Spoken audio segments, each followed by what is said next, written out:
يا مساء الفل، ازيكم يا جماعة؟ عاملين ايه الاخبار؟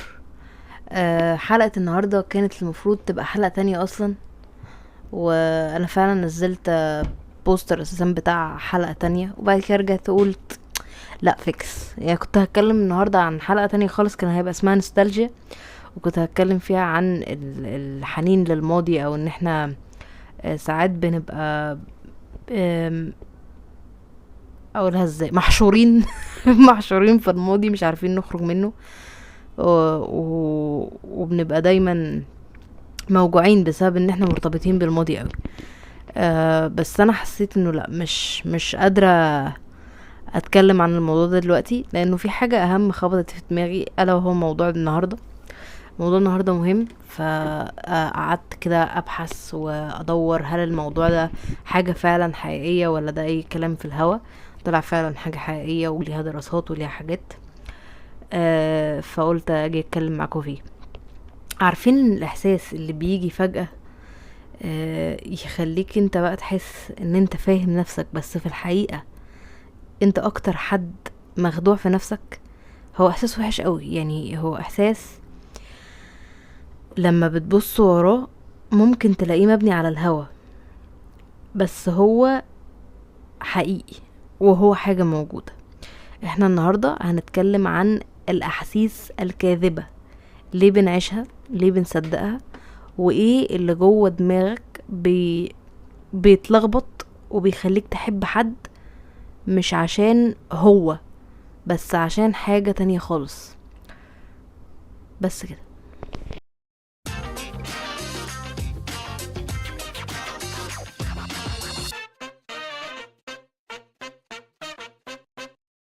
طيب،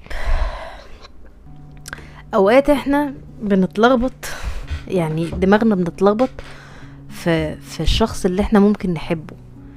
آه ساعات في حالة من الحالات دي بنحب حد مش عشان هو بشخصه. ممكن ساعات تحب حد عشان هو بيفكرك بحد تاني، او هو شبه حد تاني. في لحظة غريبة كده بتعدي على اي حد، بتتشد فيها الشخص لأول مرة، مش عشان هو عملك اي حاجة، بس عشان هو شبه حد قديم. وممكن انت ما تبقاش مستوعب ده، يعني انت اصلا ممكن ده تستوعبه بعدين بقى فيما بعد. آم، صوت، كلمة، ابتسامة، ذكرى انت كنت نسيها. علميا الكلام ده اسمه النقل العاطفي. المخ بيجري بسرعة وبيربط الحاضر بالماضي، فيقرر ان الاحساس القديم ده ينفع يتعاد من جديد. فاحنا بنفتكر الشخص، بس الحقيقة احنا بنحب النسخة اللي في دماغنا مش اللي قدامنا. وهنا بقى يبدأ الخلط، اننا اول لما بننبهر بالشبه بنصدق اننا بنحبه. فايوه، انا فعلا مرة حبيت حد عشان هو شبه حد تاني، وكنت فاكرة ان ده مثلا لا، يعني طبيعي. لا، انا بحب الشخص ده عشان خاطر مثلا ده اي فعل هيحصل كده هحترمه او هحبه. فلا، اكتشفت ان هو لا، اكتشفت ان ده مش حب، اكتشفت انه الشخصية اللي قدامي دي نفس طريقة هزار شخصية تانية كانت موجودة، نفس صوت شخصية تانية كانت موجودة، نفس كل حاجة تقريبا. كل الحاجات بتتكرر باختلاف حاجات بسيطة. فالإحساس ده مش حب. فالمشكلة بقى ان انت لما الزمن بيعدي بتكتشف ان لا ما ينفعش. وان ساعات بتكتشف ان الشبه انتهى. يعني في اوقات انت بتتشد كده في الاول، وبعد فترة الشبه بيبدأ تدريجيا يروح، لما تبدأ بقى تتعامل مع الشخص ده كالشخص نفسه، مش النسخة اللي انت كنت بنيها على اساس حاجة. في اوقات بقى بنحب صفة مش شخص.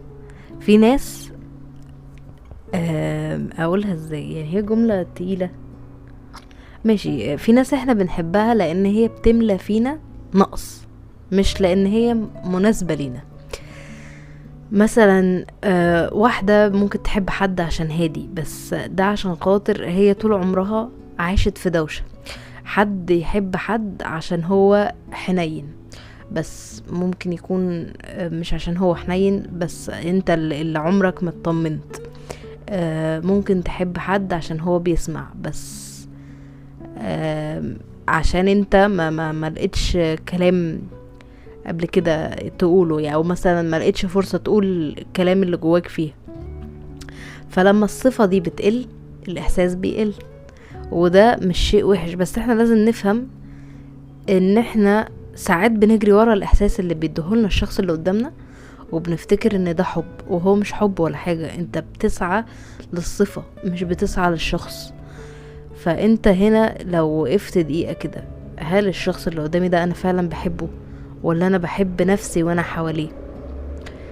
دي الفكرة.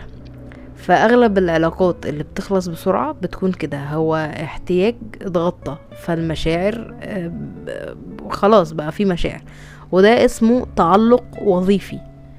وده سبب بيخلي ناس كتير تحس انها اتخدعت، رغم ان هم اللي خدعوا نفسهم من الاول. انت ما حبيتش الشخص ده، انت حبيت صفة فيه، او مثلا حبيت ان هو شكله كذا كذا، او حبيت ان هو مش عارف ايه. كل ده انت لو دعبست فيه هتلاقي انه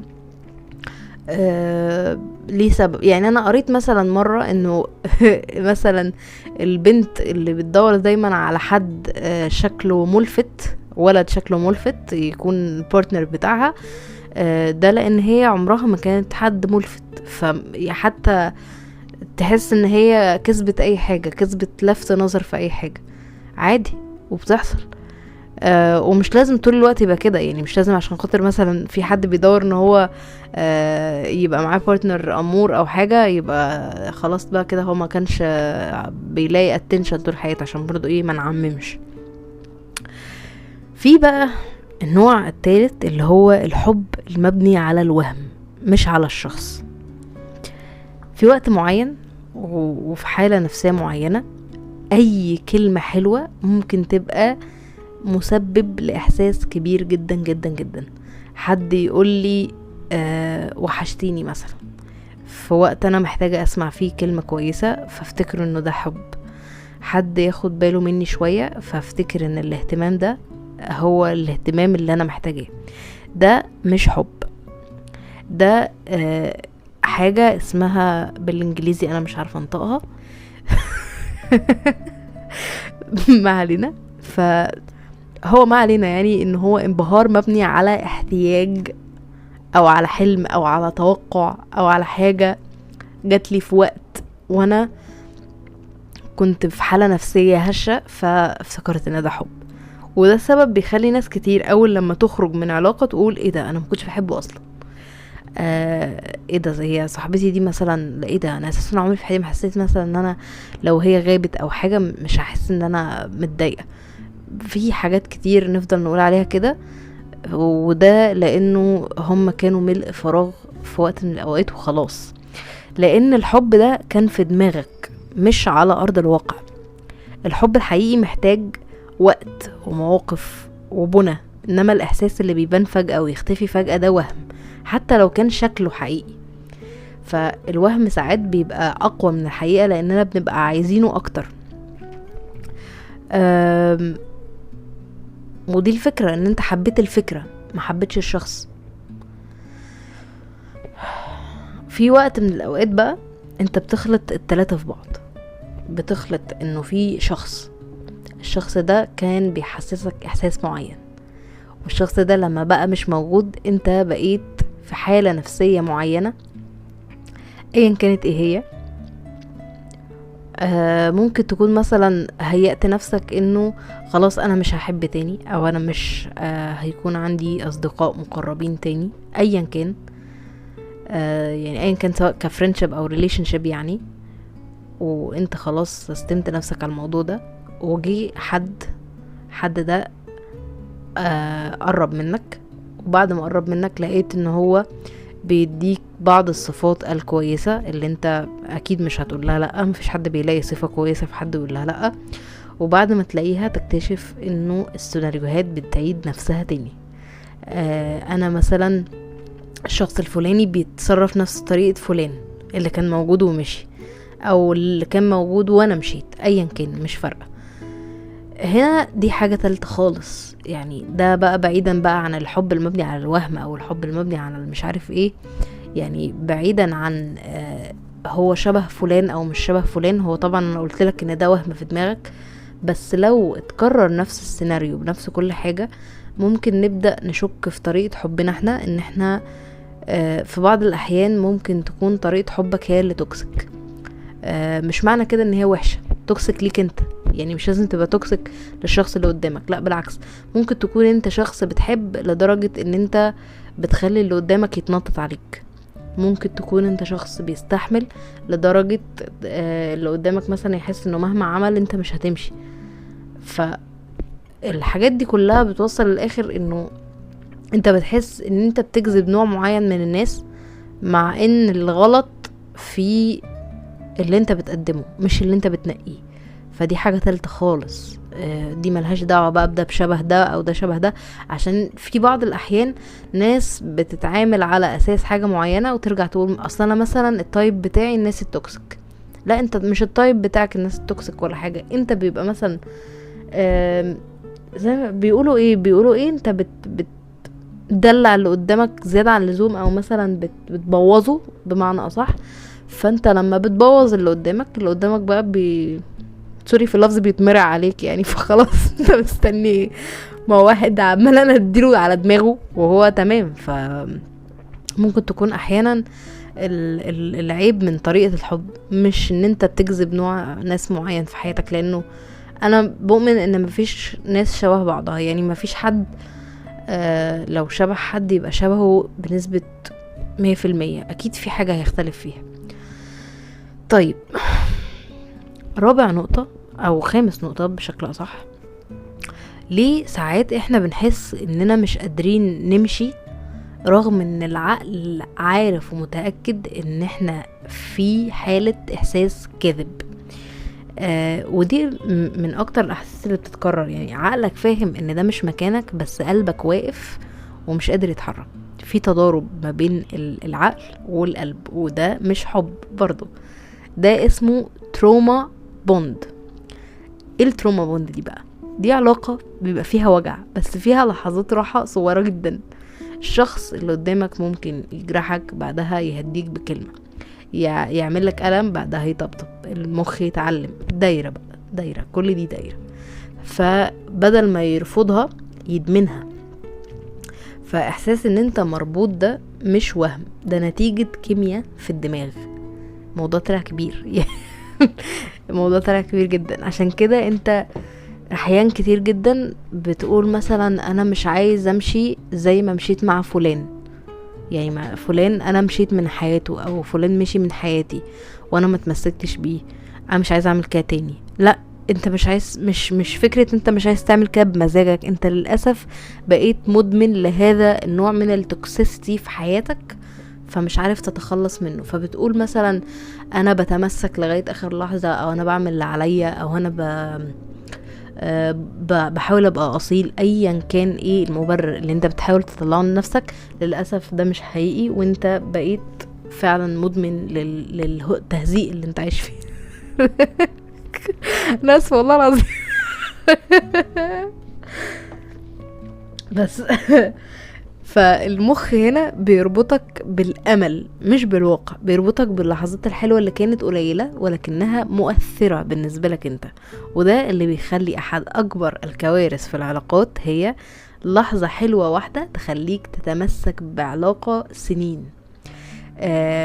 ف انت مثلا ممكن تكتشف انه انا فعلا متمسك عشان خاطر موقف، طب بعد الموقف ده مفيش حاجة تانية، خلاص كده انا اللي كنت بدي في الباقي.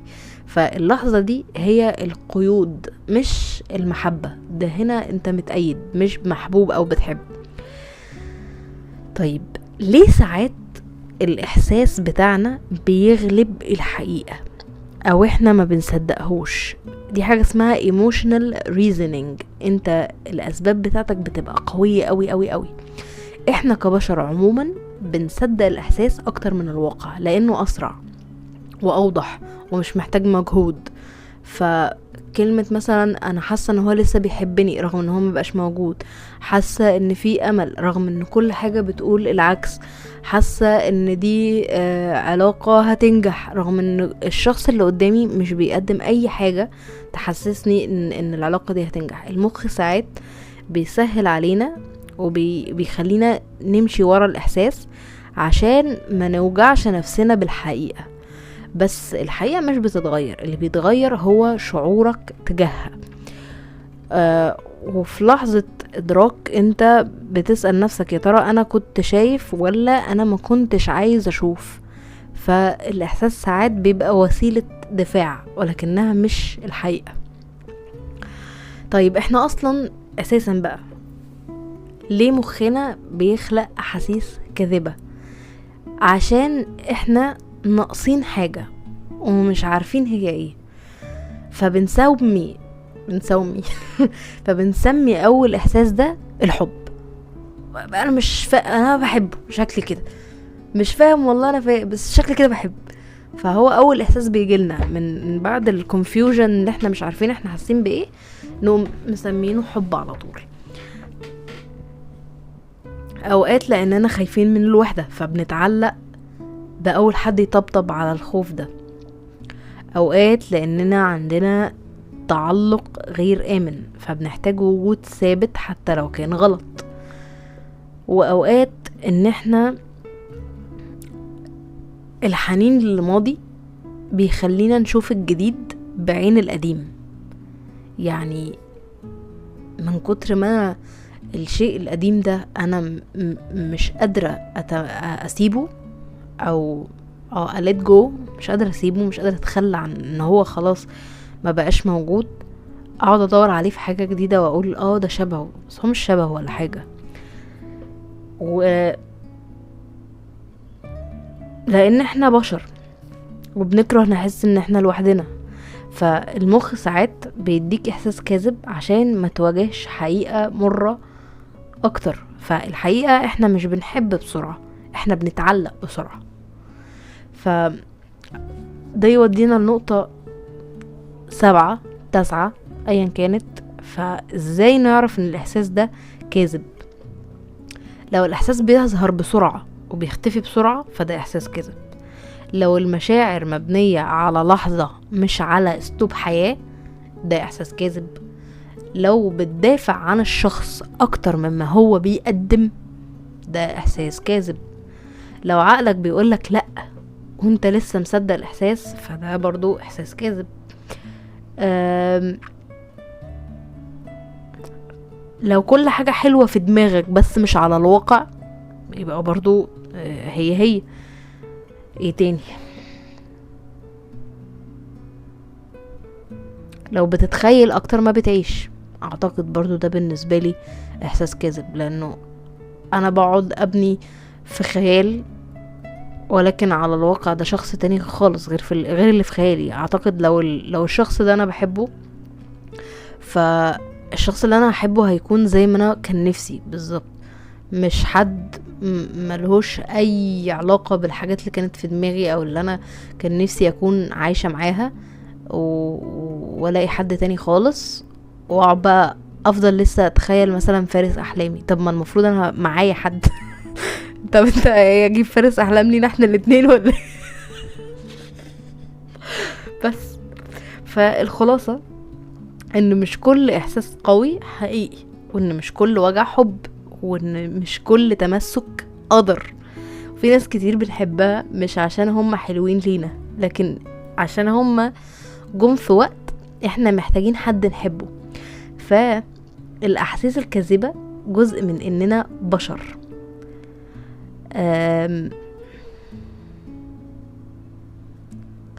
بس هي اول خطوة من ان احنا نفهم نفسنا بجد. فاول لما تعترف ان الاحساس ده مش حقيقي هتقدر تمشي، ولما تمشي هتسأل نفسك السؤال اللي بيخلص رحلة كاملة: انا كنت بحب الشخص ده ولا كنت محتاج حد احبه والسلام؟ في الاخر احنا مش محتاجين نكره نفسنا عشان حسينا باحساس طلع غلط. كلنا عدينا على لحظات صدقنا فيها حد او صدقنا فيها نفسنا وطلع الاحساس مش حقيقي، بس الحقيقة ان الاحساس الكاذب ده مش عيب. العيب ان احنا نعيش عمرنا كله نعيد نفس الاحساس من غير ما نقف ونسأل هو انا ليه حسيت كده اصلا. مفيش حد بيتولد فاهم قلبه، احنا بنتعلم وبننضج وبنكبر، وكل مرة بنمشي فيها من حاجة كنا فاكرينها حب بنكتشف ان اللي خسرناه ده مش حب، ده كان وهم، بس كان لابس حب، يعني كان لابس شكل الحب وهو كان وهم في الاخر. ف يعني عايزة اقول للشخص اللي اتوهم ده حاجة يمكن انت ما بتسمعهاش كتير: انت مش غبي، انت مش واقع، انت مش سهل، انت مش بتتسرع، انت بس كنت محتاج تحس بحاجة معينة واول احساس جه انت صدقته. بس من هنا ورايح لما تحس حاجة اسأل، ولما تتعلق شوف وعاين، ولما قلبك يقولك كمل في حاجة، عقلك المفروض ان هو يقوله لأ. ولما يجي الوقت ان انت تمشي امشي، ما تديش اعذار، ما تحاولش، كفاية محاولات شوية. لان اللي بيمشي باحساس غلط بيلاقي نفسه، واللي بيلاقي نفسه عمره ما بيقع تاني في احساس كذب.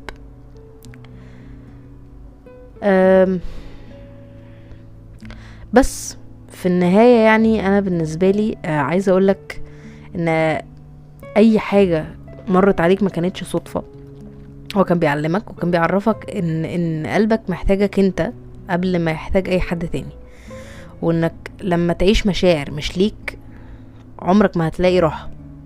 يمكن تكون صدقت حد او صدقت احساس او صدقت وعد، بس عمرك ما كنت غلط، انت كنت بتدور على نفسك في حد تاني، وده هنا هيبقى بالنسبة لي صح. بس ان انت تدور على حد في حد تاني هو اللي غلط. ف احنا مش بننهزم من الناس، احنا بننهزم من الاحساس اللي احنا مخترعينه جواها. ف لما تعرف كده انت عمرك ما هتسمح لاحساس كاذب ياخدك من نفسك تاني.